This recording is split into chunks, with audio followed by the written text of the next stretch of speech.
Hello, what's up mga idol? Ito share ko lang sa mga gusto magkaroon ng experience sa mga 5-star hotel dyan sa Pilipinas para makapagtrabaho dito sa cruise ship.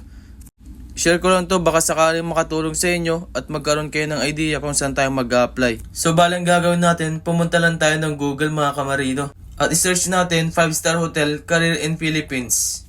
So dito sa video nito malalaman natin kung sino yung mga agency na legit at malalaman natin kung saan tayo pwede mag-apply para makapasok sa mga 5-star hotel.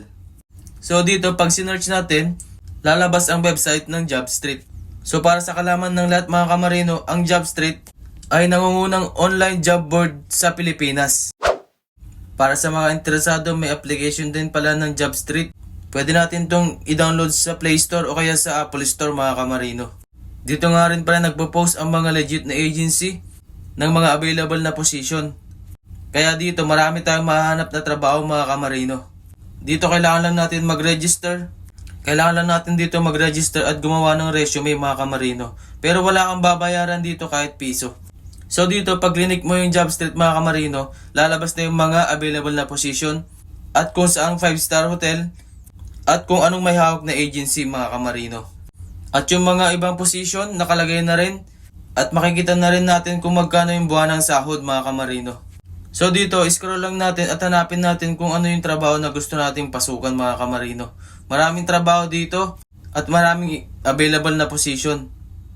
Kaya kung naghanap ka ng trabaho mga kamarino, dito ka na maghanap kasi legit to mga kamarino. So dito, sinearch ko yung waiter o kaya waitress. Nakalagay na rin dito yung duties and responsibilities at saka yung buwan ng sahod. May nakalagay dyan na button na quick apply. Pindutin natin yung kamarino. Tapos natin i-click yung mga kamarino. Maghintay na lang tayo ng tawag o kaya text nila. Mas maganda na rin kung marami tayong applyan kasi mas marami tayong tsansa na makuha.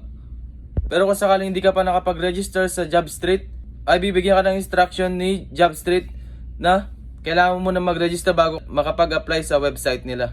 So yun lamang mga kamarino, sana nakatulong tong video na to sa inyo.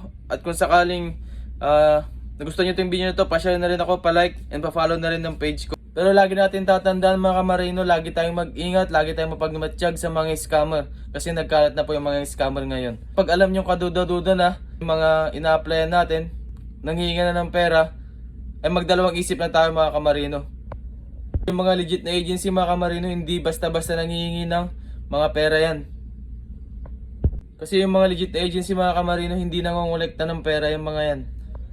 At yung mga legit agency, papagastos ka lang kapag pinakuha ka ng requirements. Ibig sabihin nun, mapapagastos ka lang pag natanggap ka na. Kasi kukuha ka ng requirements mo na kailangan nila.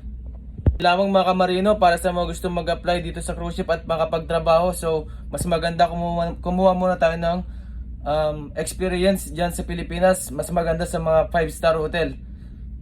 Mas madali tayong makapasok dito sa cruise ship kung yung experience natin ay sa 5-star hotel. So ayun lamang mga kamarino. Good luck and God bless sa ating lahat. Bye bye.